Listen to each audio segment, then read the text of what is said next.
Valko. This is your biology teacher, and I welcome you all on my channel, YouTube channel, EduPassion. नया नया है तो I don't know how to introduce myself. तो this channel is basically dealing with the biology subject only. हम लोग starting में जो अभी लेक्चर्स होंगे मेरे 10th और 12th के बायोलॉजी सेकेंड टर्म का सिलेबस हम कवर करेंगे. उसके बाद देखते हैं 11th में कुछ बच्चे हैं जिन्होंने बोला है कि 11th के लेक्चर्स भी डालिए, तो देखते हैं टाइम मिलेगा तो 11th के लेक्चर्स भी हम इन्वॉल्व करेंगे. तो फर्स्ट लेक्चर जो मेरा होगा इस चैनल पे वो 12th का लूँगी मैं. क्योंकि यू नो 12th वाले बच्चे जो हैं वो मेरी लाइफ के पहले बच्चे हैं. मतलब पहले बच्चे का मतलब टीचिंग प्रोफेशन में जब ये बच्चे 11th में थे तो मैंने इन्हें पढ़ाया था, तो मेरी लाइफ के पहले बच्चे हैं, मेरे स्टूडेंट पहले हैं. तो पहला लेक्चर मेरे चैनल का मैं इनके लिए ही लूँगी. तो उसके बाद हम 10th करते हैं, ठीक है. तो 10th वाले बच्चों कि हो ओ मैडम उनको अच्छा मानती है, ऐसा कुछ नहीं. सारे बच्चे स्पेशल हैं, सारे बच्चे प्यारे हैं. तो रेडी रहिए, एनसीईआरटी बुक खोलिए, मैं भी रेडी हूँ, मेरा टैडी भी रेडी है अपने मार्कर्स के साथ में, जिसके मार्कर्स हम चुरा लेंगे है ना काम करने के लिए. तो एनसीईआरटी बुक खोलिए जिसमें हम लोग सेकेंड टर्म का सिलेबस स्टार्ट करेंगे. सेकेंड टर्म में आपके 6 चैप्टर टोटल आने वाले हैं. स्टार्टिंग हमारे जो चैप्टर की होगी वो आपके ह्यूमन हेल्थ एंड डिसीजेस है. उसके साथ में सेम यूनिट की आपका एक और चैप्टर आ रहा है जो microbes in human welfares. Human welfares में माइक्रोब्स का क्या सिग्निफिकेंट रोल है उसके बारे में पूरा उस चैप्टर में है. फिर बायोटेक्नोलॉजी के बारे में बात करेंगे, उसके प्रिंसिपल्स की, उनके प्रोसेसेस की, क्या क्या होता है बायोटेक्नोलॉजी में. उसके बाद उनकी एप्लीकेशंस की. Application is very important part of every technology. भी एप्लीकेशन नहीं पढ़ेंगे आप तो कोई फ़ायदा नहीं है आपका थ्योरी पढ़ने का ना. तो कहाँ वो अप्लाई हो रही है वो पढ़ना बहुत ज़रूरी है, वो पढ़ेंगे हम. उसके बाद लास्ट में ऑर्गेनिज्म और पॉपुलेशंस के बारे में पढ़ेंगे. और आपके बायोस्फीयर में, आप बायोलॉजिकल सिस्टम में कितनी बायोडाइवर्सिटी है, आपकी बायोडाइवर्सिटी कितनी है उसके बारे में बात करेंगे. और उनको कंजर्व कैसे किया जा सके, है ना. सारे अपन सब इम्पॉर्टेंट है यार. मतलब मैं सामने आपके जो एनिमल्स दिख रहे हैं या आपके इंसेक्ट्स हैं तो ऑल आर इम्पॉर्टेंट. सबका एक सिग्निफिकेंट रोल है बायो सिस्टम में या बायोस्फीयर में. तो उसको जो जो एक्सटिंक्ट हो रहे हैं, रेयर हैं, एंडेंजर्ड हैं, इनके बारे में बात करेंगे. कौन होते हैं, उनको कैसे कंजर्व किया जाए, उन सब के बारे में हम सेकेंड टर्म में डिस्कस करेंगे. चैनल के साथ जुड़े रहिएगा, सारे लेक्चर्स आपको मिलेंगे. Along with these lectures I will provide you notes as well.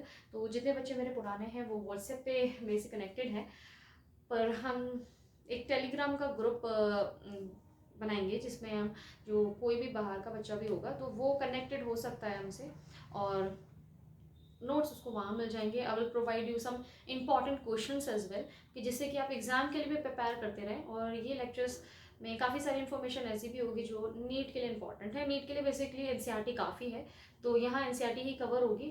थोड़ा सा कुछ एक्स्ट्रा होगा बस, खाली वो आपको मिलता जाएगा. लेक्चर्स में ही आप थोड़ा ध्यान रख के अगर पढ़ते हैं तो आपको हाथ के हाथ बहुत सारी चीज़ें लर्न हो जाएंगी यहीं पर. तो स्टार्ट करते हैं chapter number 8 from your NCERT book, class 12th, right, science biology. क्या है चैप्टर आपका? Human health and diseases. जब भी कोई चैप्टर पढ़ा जाता है ना तो अपन लोग करते क्या है बेटा, पहले हमें पता होना चाहिए कि हम चैप्टर में पढ़ क्या रहे हैं, है ना. उस चैप्टर का नाम क्या है, वो क्या बता रहा है हमें. कुछ ऐसे मुंह से नहीं बताएगा, पर हाँ कुछ बताता है वो अपने शब्दों के थ्रू या उसके मीन के थ्रू. तो पहले उनका मीन देख लेते हैं, मीनिंग देख लेते हैं कि क्या है. अपन जानते हैं ह्यूमन क्या है, हम हैं ह्यूमन, है ना. जो अपने आप को मानता है वो ह्यूमन. और उसके बाद में हेल्थ की बात करते हैं. हेल्थ क्या है, व्हाट इज हेल्थ, क्या है हेल्थ. अच्छा, एक बच्चा आया, जिम में जाना शुरू करा, तो बोलता है मुझसे मैम आई एम हेल्दी. मैंने कहा हाउ. कह रहा जिम जा रहा हूँ मैं, सप्लीमेंट ले रहा हूँ, प्रोटीन्स ले रहा हूँ, मैं हेल्दी हूँ ऐसे, है ना. तो ऐसा हेल्दी नहीं है. अपन जानते हैं, हम 9th में पढ़ के आए हैं कि भैया WHO हमसे बोलता है कि हेल्दी वो है जो सिर्फ फिजिकली वेलबींग नहीं है, फिजिकल, मेंटल एंड सोशल. होते हैं, WHO ने बताया हमें कि the complete state of complete physical, mental and social wellbeing is called health. जब आप फिजिकली नहीं, सिर्फ मेंटली, सोशली भी आप हेल्दी हैं या फिर आप फिट हैं, तभी आप हेल्दी हैं, तभी उसको बोलेंगे हेल्थ। अब देखो, फिजिकल का तो मतलब हम जानते हैं, मेंटली देखो सब कुछ यहीं से है ना, सब कुछ आपका यहाँ से ही चल रहा है।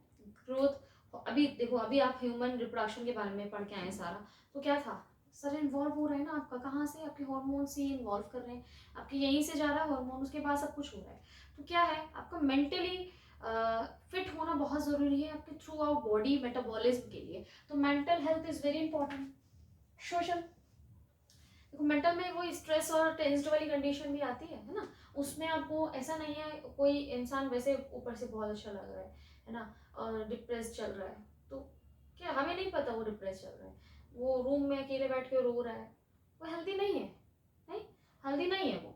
सोशली अपन अपने बारे में तो बहुत सोचते हैं इंडिविजुअली, अरे अपने डाइट पे ख्याल रखना है, अपने आप को हाइजीनिक रखना है, अपने आसपास नहीं देख रहे है ना, अपन लोगों को वो भी देखना है, पानी है ना, हमारे कचरा डिस्पोज जो किया जा रहा है, वेस्ट आसपास आपकी सोसाइटी में, आपको उसको ध्यान रखना पड़ता है। क्यों? क्योंकि इनडायरेक्टली आप पे इफेक्ट कर रहा है, आपकी हेल्थ को इफेक्ट करेगा भाई। पानी जमा है, आपकी कीचड़ हो रही है, सड़ रही है, वहां पर क्या हो रहा है, लार्वा बन रहा है मॉस्किटो का, डेंगू मलेरिया हो जाएगा, है ना, चिकनगुनिया हो जाएगा।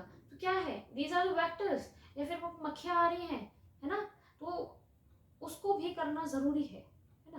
तो कहीं ना कहीं वो नहीं टाइफाइड मैरी, है ना, तो उनकी तरह नहीं बनना, हमें हमें सब देखना है, सराउंडिंग में भी देखना है। जब हम ये सारी चीज़ों में फिट हैं, only then we are healthy, only then we are healthy. तो अपन डेफिनेशन देखते हैं, द स्टेट ऑफ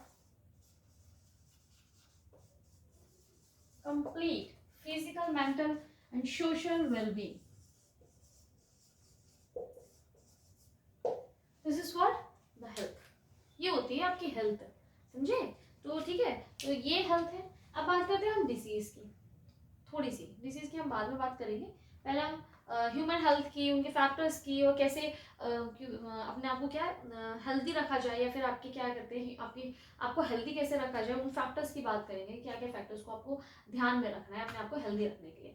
तो पहले डिजीज की बात करते हैं। देखो डिजीज का मतलब क्या है, थोड़ी सी बात करेंगे। ये क्या है, दिस इज, हाँ, आपके क्या है, डिस्कम्फर्ट हो जाए, है ना, ईज मैंने ना इजीली आप जो काम कर पाते हैं, तो वो क्या है, कंफर्ट जोन में रह के आप करते हैं, उसमें आपके डिसफंक्शनिंग हो जाए, आपके नॉर्मल फिजियोलॉजी जो आपकी नॉर्मल फंक्शनिंग आपकी बॉडी की चल रही है, उसमें थोड़ी सी भी बदलाव, या आपके जो नॉर्मल फंक्शनिंग है उसमें आपके वेरिएशंस आते हैं, है ना, फ्लक्चुएशंस आ रहे हैं, वो आपको डिजीज दे देते हैं। सो डिस्कम्फर्ट होना आपके नेचुरल फंक्शन है, उसको क्या कहेंगे, डिजीज कहेंगे।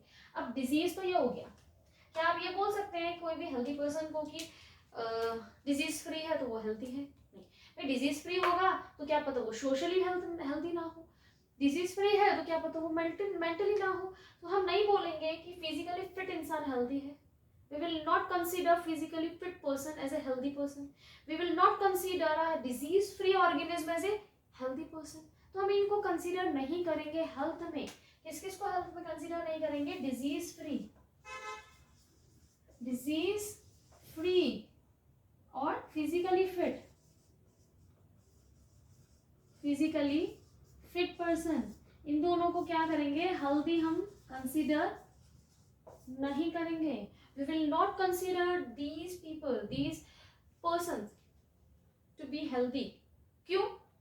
कि फिजिकली तो फिट है, मेंटली और सोशली नहीं है, तो हम नहीं बोलेंगे उसको हेल्दी।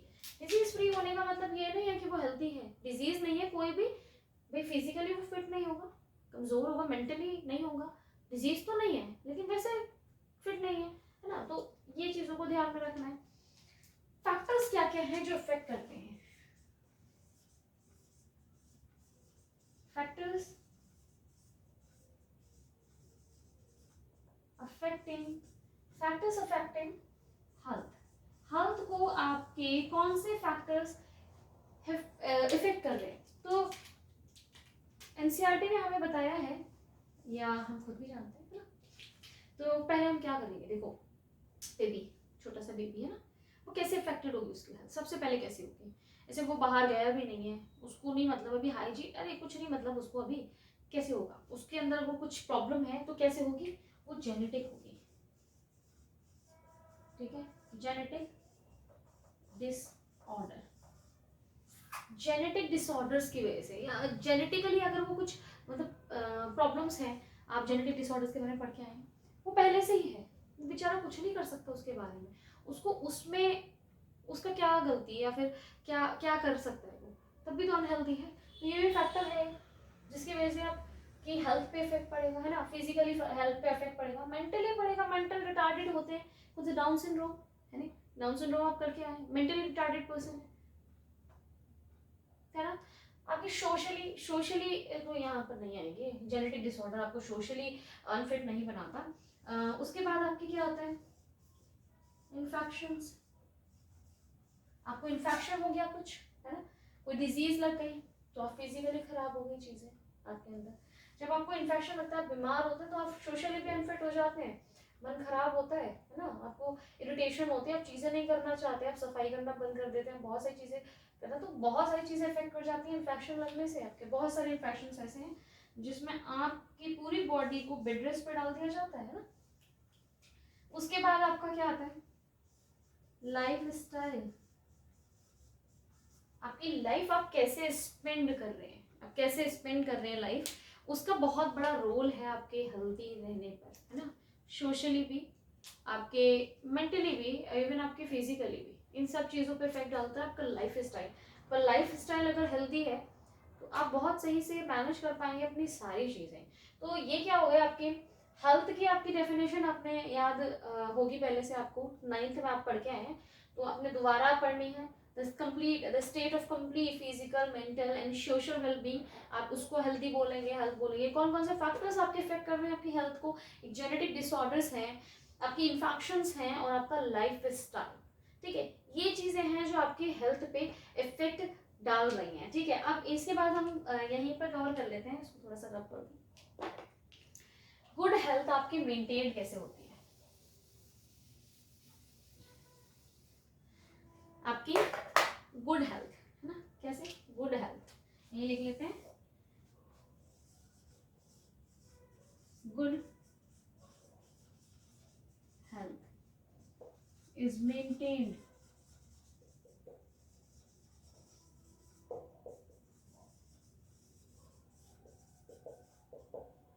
आपकी गुड हेल्थ, आपकी अच्छी हेल्थ आप कैसे मेंटेन रखेंगे, कैसे याद रखेंगे।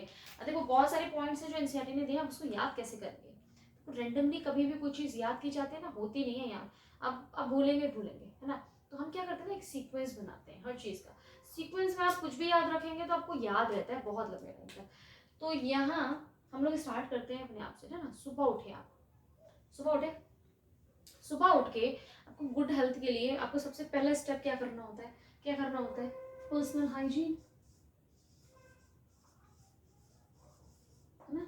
इसको याद कैसे रखोगे पर्सनल हाइजीन को, भैया ब्रश व्रश करते हो नहीं करते हो, है ना, ब्रश कर रहे हैं आप नहा धो रहे हैं, बेसिकली जो मैं दूसरा पॉइंट लेने वाली हूँ, उसके बाद नहाते हैं लोग, है ना, उससे पहले नहीं नहाते, ब्रश व्रश कर रहे हैं आप, सफाई कर रहे हैं, लड़कियां सफाई कर रही हैं, तो ये क्या हो जाएगी, आपके पर्सनल हाइजीन में इन्वॉल्व, मतलब सफाई, अच्छा वो सराउंडिंग की हाइजीन में आ जाती है। लेकिन basically we are talking about personal hygiene only. तो सबसे सुबह उठे आप, ब्रश से याद रखिएगा, आपने पर्सनल हाइजीन करी, पर्सनल हाइजीन के बारे में आपने सोचा, जिसकी वजह से आप गुड हेल्थ को मेंटेन रख सकते हैं। दूसरा क्या करते हैं अपन लोग, क्या करते हैं, वर्कआउट, है ना, फिजिकल वर्कआउट, फिजिकल वर्कआउट, या फिर आप इसको ही क्या कर सकते हैं, आप क्या बोल सकते हैं, रेगुलर एक्सरसाइज, रेगुलर एक्सरसाइज, आपने एक्सरसाइज करनी है अपने हेल्थ को अच्छा रखने के लिए, है ना। फिर क्या करेंगे आप बच्चों, देखो हेल्थ पे देख लिया, सुबह उठ के हाइजीन देख ली, या आप इसको है ना चेंज कर सकते हैं, personal hygiene, working, physical workout पहले रख लिया आप, अच्छा वर्कआउट की वर्किंग लिख दिया, वर्कआउट आप पहले रख लें, पर्सनल हाइजीन बाद में रख लें, है ना, नहाने धोने से याद रख लेंगे आप। उसके बाद आपने खाना है ब्रेकफास्ट, मतलब कि आपको ध्यान देना होता है बैलेंस डाइट पे, बैलेंस्ड डाइट, है ना, बैलेंस डाइट पे ध्यान देना होता है। आपने जो चीज़ खानी है ऐसे पेट भर के नहीं खाना। मम्मी कह रही है हाय मेरे बच्चा कितना खा रहे हैं, बहुत दिनों बाद खा रहे हैं, खाने दो खाने दो खाने दो, मतलब जितना मांग रहे उसको खिला दो सब, है ना, ऐसा नहीं। आपने बैलेंस डाइट लेनी है, आपने बैलेंस वे में लेनी है। बैलेंस का मतलब ये नहीं कि ऐसे तोल के लेके ओहो मेरा वजन इतना है मैं इतना खाऊंगा, नहीं ऐसा नहीं, मतलब ज़्यादा पेट भर के नहीं खाना। आपको बैलेंस वे में लेनी है। आपके जो न्यूट्रिएंट्स हैं उनका परसेंट होता है। अब देखो हर कोई तो नहीं कर सकता ऐसे ऑब्वियसली, लेकिन हाँ आपको पता होता है आपको फुल पेट भर के नहीं खाना, है ना। आपकी हेल्थ आपकी फिजिक्स से पता चल जाती है कि आप हेल्दी वे में खा रहे हैं, बैलेंस डाइट ले रहे हैं या नहीं ले रहे हैं। तो इस पे ध्यान रखना है अपन लोगों को कि भैया बैलेंस डाइट होनी ही चाहिए, ठीक है। और क्या होता है, और क्या होता है, देखो जरा मैं भी, क्या होता है आपको, चलो ये चीज़ आपका क्या होता है balance diet.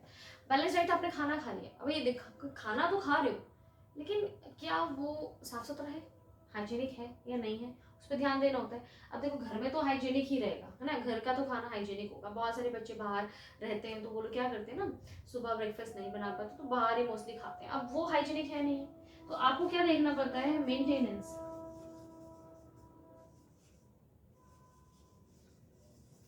Of hygiene of food and water. Food and water की हाइजीन का ख्याल रखना है आपको। भैया खाना जो है खा तो रहे हैं आप, है ना, खा तो रहे हैं, आपको वो जो खाना आप खा रहे हैं वो क्या हाइजीनिक है। देखो ये यही तो एग्जांपल है, इसका ध्यान नहीं रखे आपने, है ना, तो टाइफाइड हो गया। टाइफाइड मैरी जो थी मैरी मेलन नाम था आई गेस, है ना, मैरी मेलन, तो उनका क्या था, गंदगी फैली मची हुई है, आराम से दे रही है टाइफाइड सबको, गंदे खाने से अपने बना रही है। तो क्या है, जो खाने वाला है उसने इस चीज़ का ध्यान नहीं रखा तो क्या हो गया, इन्फेक्शन हो गया उसको टाइफाइड का, है ना। तो ये क्या है, बहुत इंपॉर्टेंट है कि आपको हाइजीन खाने और वाटर के लिए भी रखना है। चलो खाना वाना खा लिया, उसके बाद बात आती है किसकी, वो जो चीज़ें हैं जो यूज हुई हैं या फिर कोई भी कचरा आपके घर का, उसका डिस्पोजल कैसे हो रहा है। तो प्रॉपर मेंटेनेंस ऑफ डिस्पोजल या फिर प्रॉपर डिस्पोजल, डिस्पोजल जो होना चाहिए वो प्रॉपर होना चाहिए, proper disposal of waste, proper disposal of waste. भैया खाना खा लिया, सब कुछ कर लिया, कचरा ऐसे ही फेंक दिया है। आपने कोई चीज़ खाई ऑर्गेनिक या फ्रूट्स खा लिया, उसके आपने छिलके या जो भी चीज़ें अपने रूम में डाली रहती है, देखा उसमें मक्खियाँ भिनकने लगती हैं आकर, है ना, वो क्या है, वो आपको क्या है, ऐसे वेक्टर आएंगी, ओहो चले उसकी बीमारी देती है, बहुत बदतमीजी दिखा रहा है, कूड़ा नहीं फेंक रहा, ले गिफ्ट ले, क्या गिफ्ट दे रही है, बीमारी, ऐसे वेक्टर वर्क कर रही है वो, है ना। ये आपका डिस्पोजल वेस्ट का साथ साथ में आपके जो सराउंडिंग में आपकी चीज़ें हैं, आपके घर में ही कूलर में पानी बहुत टाइम तक है जब, क्या होगा उसमें वेक्टर पनप जाएंगे। वेक्टर माने जो डिजीज के लिए आपको कैरी करके ट्रांसमिट कर रहे हैं एक से दूसरे पर्सन में, दोज आर व्हाट, वेक्टर्स। तो आपको उसके बारे में भी क्या रखना है, ध्यान रखना है, इनके बारे में वेक्टर्स के बारे में। इसके लिए कुछ लाइन है, कंट्रोल ऑफ वेक्टर्स है, ठीक है। तो आपने कंट्रोल करना है ऑफ वेक्टर्स। देखो डिस्पोजल तो हुआ, फिर भी वही वेक्टर आ जाते हैं, आपने तो कंट्रोल कर लिया अपने वेस्ट पे, आस पड़ोस में नहीं हो रहा या आसपास नहीं हो रहा, तो क्या है वहां से आपके पास वेक्टर आ जाएंगे लेकर। तो हमने क्या करना है, डिस्पोज तो हमने किया वेस्ट अपने हेल्दी रखने के लिए, लेकिन हम दूसरे से कुछ नहीं करवा सकते ना। तो हम दूसरे से कुछ नहीं करवा सकते तो हम क्या करेंगे, उन वेक्टर्स को कंट्रोल करेंगे, कंट्रोल ऑफ वेक्टर्स। अब आपको पता ही नहीं है कि भाई मच्छर के लिए ऑल आउट जला रहे हैं आप, मॉस्किटो नेट का यूज कर रहे हैं, है ना, आप चिक डोर्स अपने घर में लगाते हैं, आप शाम को बंद कर देते हैं कि भाई मच्छर अंदर ही ना आए, है। तो ये सारी चीज़ें क्या है, कंट्रोल ऑफ वेक्टर्स में आ जाती हैं। पर्सनली आप जो कर रहे हैं, वैसे तो गवर्नमेंट भी काफ़ी सारी चीज़ें कर रही है जिससे वेक्टर्स को कंट्रोल किया जा सकता है। ये सारी चीज़ें हो गई, ठीक है, आई होप सीक्वेंस में चल रही होंगी। उसके बाद चलो कोई डिजीज़ आ गई, है ना, डिजीज़ आ गई, आपने डिजीज़ के बारे में करा क्या, आपने डिजीज़ को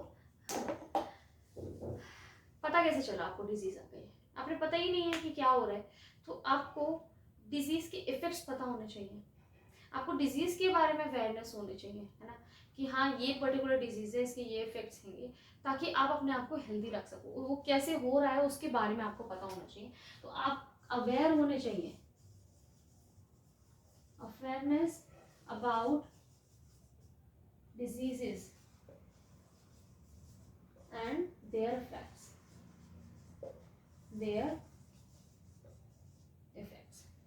ठीक है, उनके इफेक्ट्स ये पता होना चाहिए आपको। चलो वेक्टर्स हमने क्या करा, हो भी गया, हम इसको भी नहीं कर पाए, हमें लग गई बीमारी कुछ, अब हमें पता ही नहीं है, हम अवेयर ही नहीं है। तो भाई हमें, अगर हम अवेयर होंगे तो हम शायद क्योर कर सकें, है ना। हम अवेयर होंगे चीज़ों के बारे में तो हम क्या पता उस पर्टिकुलर वे से हम प्रिकॉशन ले सकें उस पर्टिकुलर डिजीज के अगेंस्ट, है ना, इन्फेक्शन के अगेंस्ट। तो awareness is very important to be healthy और to maintain a good health, awareness of the disease and its effect. ये हो गया, चलो ठीक है, और भी छोड़ो, कुछ चीज़ों के लिए भैया हमारे हाथ में कंट्रोल नहीं है, चीज़ें हो रही हैं। अब कोरोना है, बहुत सारे प्रिकॉशंस थे, उसके बाद भी हो रहा है, तो हमने क्या करा, हम नहीं उसको कंट्रोल करवा रहे अच्छे से नहीं उसको मैनेज कर पा रहे, तो क्या करा, हैंडल नहीं कर पाए भाई, तो क्या करेंगे, इम्यूनाइजेशन।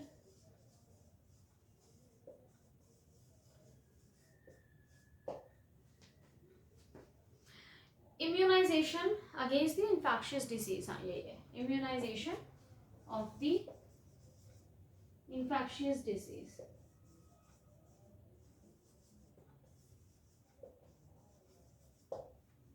अब देखो इन्फेक्शियस डिजीज कौन सी होती है, क्या होती है, वो हम डिजीज में पढ़ लेंगे। तो ये बेसिकली क्या है आपका, आप क्या करना है, इम्यूनाइज करना है अपने बॉडी को। कैसे करेंगे, थ्रू द इम्यूनाइजेशन। इम्यूनाइजेशन क्या है, वैक्सीनेशन, वही जो आपकी लग रही है ना, वो है। तो ये पूरा हो गया आपके हेल्थ के बारे में। क्या है, health is a state of complete physical, mental and social wellbeing, तब आप हेल्दी हैं, ठीक है। कौन कौन से फैक्टर्स आप रिस्पॉन्सिबल हैं, आपके फैक्टर्स इफेक्ट कौन कौन से कर रहे हैं आपको, बेसिकली कौन सा फैक्टर इफेक्ट कर रहा है, जेनेटिक डिसऑर्डर्स हैं वो आपकी हेल्थ को इफेक्ट करते हैं, आपके इन्फेक्शंस हैं, डिफरेंट इन्फेक्शंस हैं जो हम आगे जाके पढ़ने वाले हैं, वो सब आपकी हेल्थ को इफेक्ट करेंगे। आपका लाइफ स्टाइल आपकी हेल्थ पे इफेक्ट करेगा, कैसे इफेक्ट करेगा आपको हल्के हल्के इस चैप्टर में सब कुछ पता चलता जाएगा। ये सारी चीजें हैं जिनको आप ध्यान रखेंगे अगर, तो आपकी गुड हेल्थ मेंटेन रहेगी, आपकी हेल्थ मेंटेन रहेगी। हमने पढ़ना कैसे, एक सीक्वेंस में पढ़ना है, तो हमने सारे पॉइंट्स याद हो जाएंगे यहीं के यहीं। सुबह उठ रहे हैं आप, इसको आप क्या कर सकते हैं, आप स्विच कर सकते हैं, इसको नीचे रख सकते हैं। सुबह उठे आपने फिजिकल वर्कआउट करा, चलो मैंने नहीं करा, हम फिजिकल वर्कआउट कर रहे हैं। सबसे पहले हम फिजिकल वर्कआउट कर, रेगुलर एक्सरसाइज कर रहे हैं हम, तो हम अपनी मेटाबॉलिज्म को स्ट्रॉन्ग रख रहे हैं, मेटाबॉलिज्म अच्छा चल रहा है, तो हम भैया हमारी इम्यूनिटी स्ट्रांग हो जाएगी, हमारी बॉडी स्ट्रांगली वर्क करेगी।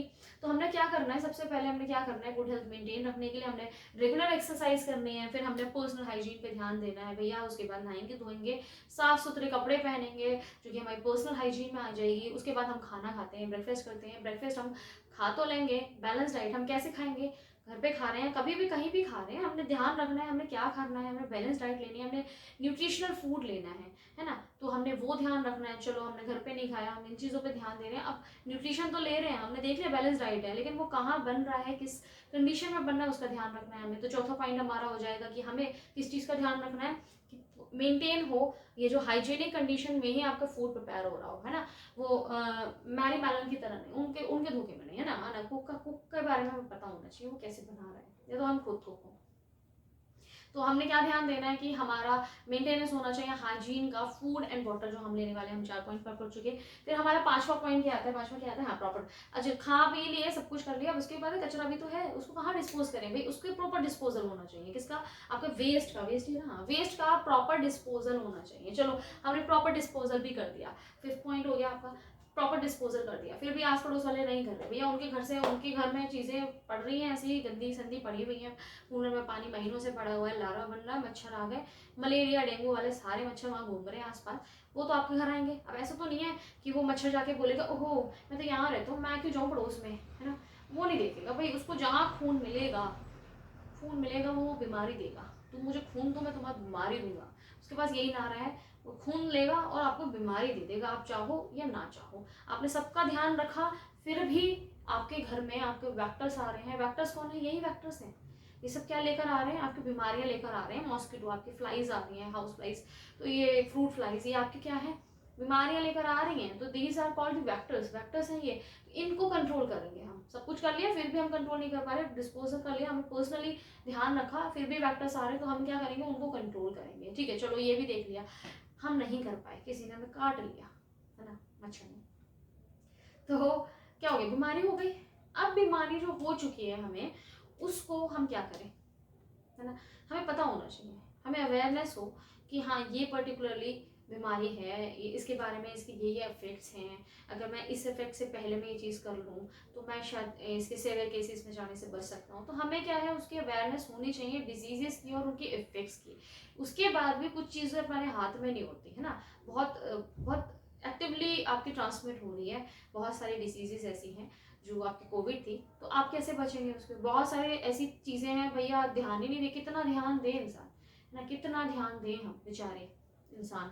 तो उन केस में क्या करेंगे, हम इम्यूनाइज्ड हो जाएंगे उस पर्टिकुलर डिसीज से या इन्फेक्शन से। तो इम्यूनाइजेशन ऑफ क्या है, of the infectious disease. Infectious disease कैसी है, आगे बढ़ते हैं हम। तो आई होप यहाँ तक तुम्हें समझ में आ गया हो सब लोगों को। तो अब हम लोग नेक्स्ट लेते हैं डिजीज। डिजीज बताती हूँ मैं कितनी टाइप्स की होती हैं, फिर हम लोग नेक्स्ट लेक्चर में पूरा डिजीज जितने भी एग्जाम्पल्स एनसीईआरटी ने दिए हैं आपके बैक्टीरियल डिजीज, उनको कवर कर लेंगे। ऐसे करके सारे डिजीज कवर करके हम चैप्टर भी कंप्लीट कर लेंगे। ठीक है, तो लेट मी रब दिस, और उसके बाद हम देखते हैं डिसीज क्या है। So let's talk about disease now. Disease क्या है, देखो, डिजीज, डिस मतलब कि डिस्कम्फर्ट हो जाए, कंफर्ट में, इज वर्ड आपके कोई कंफर्ट में डिसफंक्शनिंग हो जाए, मतलब आपके आराम में खलन पड़ जाए। अब यहाँ आराम क्या है, ऐसा नहीं कि वो पिलो डाल रखा है, आराम से मस्त आराम से लेटे हुए हैं और आराम कर रहे हैं, उसमें कोई खलन डाल दे, मम्मी बोल दे मार्केट चले जा, इसको डिजीज नहीं कहेंगे, है ना, वो आराम में खलन नहीं, वो आराम में खलन नहीं। यहाँ पे आराम क्या है, आराम is your metabolism, your natural functioning, your physiology, आपकी जो फिजियोलॉजिकल फंक्शंस हैं, जो प्रोसेसेस आपकी बॉडी में चल रहे हैं, वो नॉर्मली जब फंक्शन कर रहे हैं, दैट इज योर आराम। जब तक वो नॉर्मली फंक्शन कर रही है आप आराम में हैं, और वहाँ जहाँ उनमें खलन पड़ी तो आपको हो जाएगी डिजीज, है ना। तो वही बात करने वाले हैं हम कि डिजीज क्या है आपकी। Disease basically is a condition, disease is a condition, disease is a condition of a body of living organism,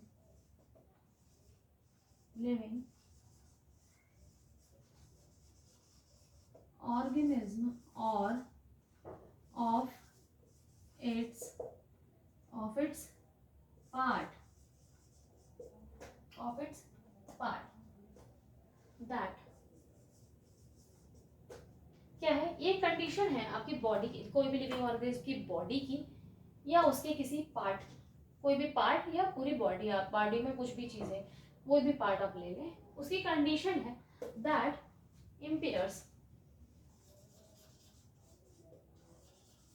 impairs normal functioning,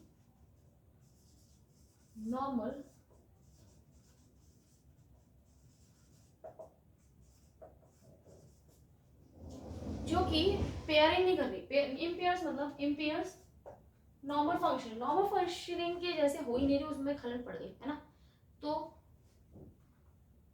and is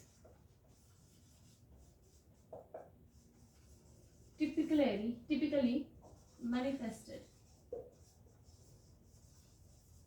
by, अब देखो प्रॉब्लम तो हो गई है ना बॉडी में, अब इतने भी ईश्वर बेरहम नहीं, है ना, बेरहम तो है ही नहीं ईश्वर, हमारी गलतियों की सजा हमें मिलती है। तो हमारी बॉडी में कुछ प्रॉब्लम हुई और हमें ही पता ना चले तो कैसा होगा, कोई नहीं बचने का। तो जरूरी है कि वो मैनिफेस्टेड हो,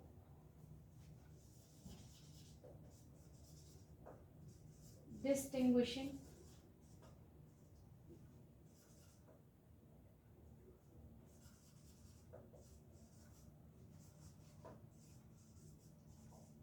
signs and symptoms, है ना, साइंस और सिम्टम्स होने चाहिए। इन दोनों में डिफरेंस हमने 9th में पढ़ा है। ये सिम्टम्स आपके कलेक्टिवली किसी पर्टिकुलर कंडीशन को रिप्रेजेंट करते हैं, एरिया को। साइन आपके मतलब यहाँ पर्टिकुलर नहीं, इन जनरल चीज़ें होती हैं जो आपको नॉर्मली उस आसपास आपको फील होती हैं अगर कोई प्रॉब्लम होती है। साइन आपके पर्टिकुलरली होता है, पर्टिकुलर इन्फेक्शन या पर्टिकुलर डिजीज को आपको दिखाता है कि हाँ ये साइन है कि ये हो सकता है। आपको गूगल पे मत जाना वरना आपको कैंसर ही होगा, कोई भी सिम्टम हो कोई भी साइन हो वो कैंसर ही बताएगा, है ना। तो आप मरने वाले होंगे कुछ ही दिनों में, तो गूगल से नहीं पूछना है, हमें डॉक्टर से पूछना है कि कौन सा साइन किस चीज़ को, किस डिजीज को, किस डिसफंक्शनिंग को आपके क्या करता है, सिग्निफाई कर रहा है। सिम्टम्स और साइंस में ये फर्क है। तो आपकी क्या है, डिजीज इज अ कंडीशन, एक कंडीशन है आपकी बॉडी की, आपके किसी पार्ट की जो कि नेचुरली फंक्शनिंग में इम्पेयर्स है या फिर नेचुरल फंक्शन से अलग हटके कुछ फंक्शनिंग होने लगी, उसकी कंडीशन है जो कि आपके मैनिफेस्टेड होती है साइन और सिम्टम्स से। साइन और symptoms is very important to distinguish the disease, या फिर भैया आपके पता होने चाहिए क्या प्रॉब्लम हो रही है आपकी बॉडी में, तभी आप एक्ट करेंगे, तभी आप उसको प्रिवेंट करेंगे, आप क्योर करेंगे, आप, है ना, मतलब प्रिवेंट नहीं क्योर करेंगे हम उसको। जब हमें पता ही नहीं होगा हमारे साथ हो क्या रहा है तो हम क्योर क्या करेंगे, है ना। तो ये है आपकी डिजीज की डेफिनेशन, या डिजीज क्या है। Disease is basically of two types. आपका डिजीज के टाइप्स की बात करते हैं हम। Disease on the basis of transmission, भैया मोड ऑफ ट्रांसमिशन के बेसिस, मोड ऑफ ट्रांसमिशन नहीं वो तो आगे आ जाएगा। आपकी डिजीज क्या है, टू टाइप्स में कंसिडर की गई है कि भाई वो कैसे ट्रांसमिट हो रही है, कैसे जनरेट हो रही है ह्यूमन बॉडी में या किसी भी बॉडी में। तो हमारी दो कैटेगरीज हैं, वो कौन सी कैटेगरीज हैं, इन्फेक्शियस, इन्फेक्शियस डिसीज, है ना, then non infectious, non infectious, non infectious disease और नॉन इन्फेक्शियस डिसीज। इन्फेक्शियस क्या है, नॉन इन्फेक्शियस क्या है, उससे पहले हम दो टर्म्स के बारे में और बात करेंगे कि इनको और क्या बोला जाता है। तो पहला क्या आएगा बच्चों, कंटेजियस। दूसरा क्या है आपका, कम्युनिकेबल।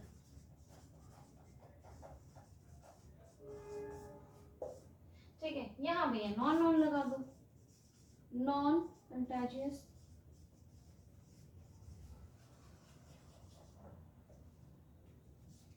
Non communicable.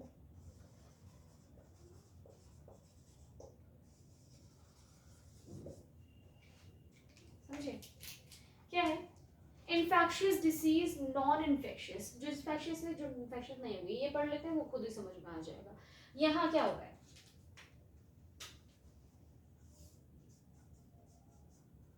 ठीक है, ये ऑर्गेनिज्म है आपका, इसको डिजीज हो गई, है ना, इसने इसको ट्रांसमिट कर दी,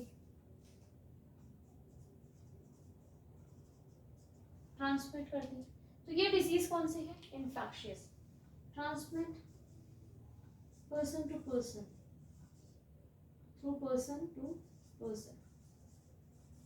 आप पर्सन से पर्सन में ट्रांसमिट कर पाते हैं, अगर कोई डिजीज एक पर्सन से दूसरे पर्सन में इजीली ट्रांसमिट हो जाती है थ्रू डिफरेंट मोड्स, आपके अलग अलग मोड्स हैं जिससे वो ट्रांसफर हो रही है, अगर वो ट्रांसफर हो सकती है, ट्रांसमिट हो सकती है, तो उस डिजीज को बोलेंगे इन्फेक्शियस। कम्युनिकेबल है ना, कम्युनिकेबल मतलब कम्युनिकेट कर सकती है, ह्यूमन कम्युनिकेट कैसे कर रही है, आप ऐसे क्या बोलेंगे कम्युनिकेट क्या हो, मतलब कुछ भी बोल रही है मैडम।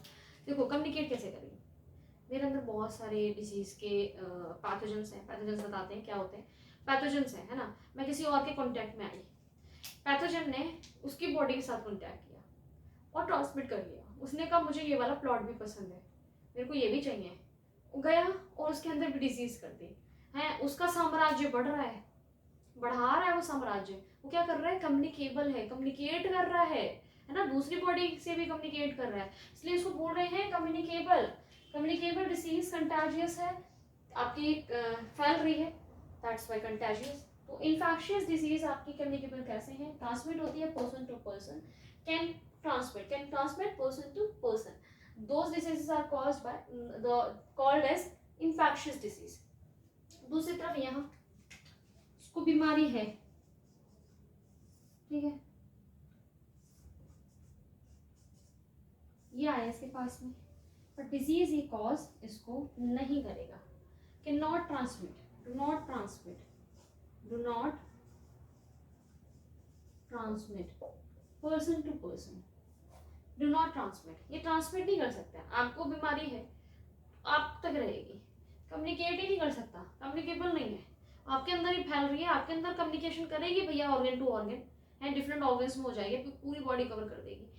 साम्राज्य उतना ही रहेगा, दूसरे देशों तक नहीं, दूसरे पीपल, दूसरे पर्सन तक नहीं होगा। तो वो डिसीजेस क्या होती है? Non infectious diseases. इन्फेक्शियस और नॉन इन्फेक्शियस में बस इतना सा फर्क है। तो डिसीजेस में अगर हम बात करेंगे तो ये कैसे होती है, इन्फेक्शियस डिसीजेस कैसी होती है बच्चों आपकी, कैसे होगी इन्फेक्शियस डिसीज? पैथोजेंस की हेल्प से, with the help of pathogen. Pathogens की हेल्प से। पैथोजन आपके कौन होते हैं? कौन होते हैं आपके पैथोजन? बैक्टीरिया, वायरस, आपके फंगाई, ठीक, आपके और क्या लोग हैं भाई, आपके प्रोटोजोआंस, प्रोटोजोआ एक्सेट्रा। ये आपके पैथोजन क्या है? माइक्रोब्स, वो छोटे छोटे ऑर्गेनिज्म जो क्या है आपके डिजीज कॉजिंग प्रॉपर्टी रखते हैं, डिजीज कॉज कर सकते हैं, उन सबको आप पैथोजेंस कहते हैं। ठीक है, ये सब आपके क्या करेंगे? इन्फेक्शियस डिजीज के लिए रिस्पॉन्सिबल है, ये इन्फेक्शियस डिजीज कॉजिंग है। यहाँ पर आपके कौन कॉजिंग एजेंट है या फिर आपकी कैसे बीमारी डेवलप हो रही है जो कि नॉन इन्फेक्शियस है? कैसे हो रही है? आपकी हेरिडिटी,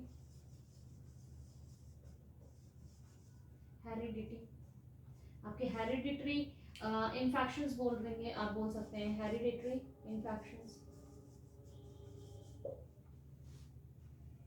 हेरिडिटरी मतलब जेनेटिकली जो चीजें हो रही हैं, है ना, जेनेटिकली डेवलप हो गई, उसको हेरिडिटी बोलेंगे। एक मिनट रुको, मैं देख लो जरा, हेरिडिटी कुछ और नाम तो नहीं है? फैक्टर्स,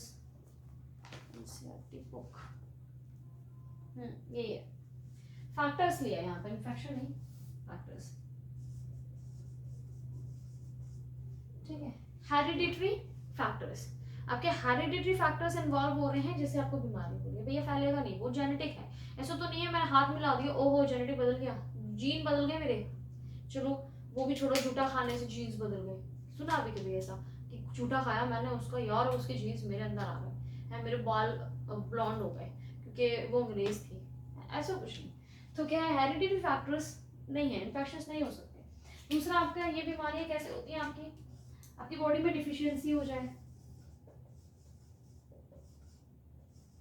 ठीक है, उससे बहुत सारी बीमारियां आपके अंदर कॉज होती हैं। तो वो डिफिशियंसी आपकी है ना, आपने नहीं खाई चीजें हैं भाई, आपने नहीं खाई, ऐसा कोई नहीं है कि आप ठीक से अपनी डाइट पे ध्यान नहीं दे रहे हैं, आपको अनेमिया हो गया या आपको कोई और सी बीमारीज हो गई, आपको डायबिटीज हो गई, आपने ध्यान नहीं दिया, है ना, कि आप लाइफस्टाइल आपका एम ही चल रहा है, कुछ भी चल रहा है, आपने इतना ज्यादा इंसुलिन यूज करवा दिया, पेंक्रियास बेचारे थका दिया कि भाई निकाल दो, मैं तो खाऊंगा भर के। पार्टीज है, आई दिन पार्टीज करें, आप फास्ट फूड खा रहे हैं, खाते जा रहे हैं, इंसुलिन बेचारा कितना काम करेगा, है पेंक्रियास कितना काम करेगा, थक जाता है, हो गई डायबिटीज। इसमें क्या आपकी प्रॉब्लम है? ये क्या है? आपकी फिजियोलॉजिकल जो चीजें हो रही हैं वो आपकी गलती की वजह से हो रही हैं, वो इन्फेक्शियस में नहीं आएंगी, वो इन्फेक्ट नहीं करेंगे दूसरे को, वो आपकी गलती है, आप भुगतेंगे। मत करना ऐसी गलतियां, ठीक है। तो ये क्या है? आपकी डिजीज है, कॉजिंग करने के रीजंस हैं या इन्फेक्शियस डिजीज होने के रीजंस हैं, आपको कैसे डिजीज होती है इनके थ्रू होती है, ठीक है। तो यहाँ पर एग्जांपल्स देख लेते हैं आपके इन्फेक्शियस डिजीज में कौन से एग्जांपल्स आएंगे आपके, जो हम अभी बहुत सारे पढ़ने वाले हैं। बैक्टीरियल डिजीजेस पढ़ेंगे हम, है ना, टाइफाइड पढ़ेंगे हम, बैक्टीरियल डिजीज पढ़ेंगे, वायरल डिजीज पढ़ेंगे, फंगल डिजीज पढ़ेंगे, प्रोटोजोआंस, हेलमिन्थ्स, इन सबकी डिजीज हम बहुत ज़्यादा अच्छे तरीके से नहीं, मतलब बहुत एलाबोरेटेड फॉर्म में नहीं पढ़ेंगे, लेकिन हम पढ़ने वाले हैं इस चैप्टर में। तो वो सारी डिजीज अपन यहाँ पर आ जाएंगी, मलेरिया है आपका, है ना, एटसेट्रा, आपकी सारी डिजीजेज यहाँ पर हम लोग आ जाएंगे जो फैल रही हैं आपसे, इन चीज़ों की वजह से हो रही हैं। यहाँ आपके आ जाएगा, क्या आ जाएगा? कैंसर आ जाएगा, ठीक है, कैंसर आ जाएगा आपका। अच्छा, एड्स यहाँ आएगा, यहाँ देख दो, ठीक है, एड्स के बहुत सारे रीजंस हैं, वो भी हम पढ़ेंगे। कैंसर वहाँ आएगा, ठीक है। डायबिटीज आ जाएगी, डायबिटीज की बात करी मैंने अभी, एक्सेट्रा। ठीक है, ये डिजीजेस क्या है आपकी, नॉन इन्फेक्शियस डिसीजेज आ गई, ये आपकी इन्फेक्शियस डिसीजेस आ गई। यहाँ आपका इंट्रोडक्शन पार्ट खत्म होता है चैप्टर का। हाँ, ये पूरा इंट्रोडक्शन ही है, इस पूरे नाम का इंट्रोडक्शन आपका यहाँ खत्म होता है। नेक्स्ट लेक्चर से हम लोग क्या स्टार्ट करेंगे, अपनी बैक्टीरियल डिसीजेज हैं कुछ, उसके बारे में बात करेंगे। फिर आपकी वायरल डिसीजेज हैं, देन प्रोटोजोआन की आपकी डिसीजेज हैं, प्रोटोजोआन है ना, प्रोटोजोआन, हाँ प्रोटोजोआन्स की आपकी डिजीजेज हैं, आपके कौन कौन से प्रोटोजोआन इन्वॉल्व हो रहे हैं डिजीज कॉजिंग, और उसके बाद आपके हार्मोन्स के लिए फंगाई की आपकी फंगल डिजीजेज हैं, इन सब के बारे में बात करेंगे हम अगले वाले लेक्चर्स में। और उसके बाद हम इम्यूनिटी स्टार्ट करेंगे। तो ये पढ़ लेना, और नोट डाउन करना हो तो आप यहाँ से भी नोट डाउन कर सकते हैं, सब चीज़ें यही हैं आपके नोट्स में भी, और मैं आपको नोट्स भी प्रोवाइड करूँगी, ठीक है। तो आई होप समझ में आ गया हो। जो भी प्रॉब्लम्स आपको लगे इन लेक्चर्स में, आप मुझे पर्सनली बता सकते हो कि यहाँ चीज़ें आपको चेंज करनी चाहिए। सो मेरा भी स्टार्टिंग है, तो कुछ चीज़ें मेरे से भी गलत होंगी, है ना, एंड टोटली फाइन या ऑब्वियस है। तो you can just give me some advices to improve my teaching और to improve this video quality भी इम्प्रूव होगी कुछ टाइम में, अच्छे कैमरा से बनाऊंगी मैं, अभी तो फ़ोन ही यूज़ कर रही हूँ। तो पढ़ते रहिए तब तक, और हर notes I will provide you on daily basis. तो क्वेश्चन आंसर्स का वेट करिएगा, चैप्टर भी जल्दी हो जाएगा, सिलेबस ज़्यादा नहीं है, हो जाएगा, साथ के साथ पढ़ेंगे तो लर्न भी हो जाएगा। So thank you all for joining my channel, और लेक्चर्स के लिए भी देखते हैं कितने देखेंगे बच्चे। So god bless you all and bye, take care.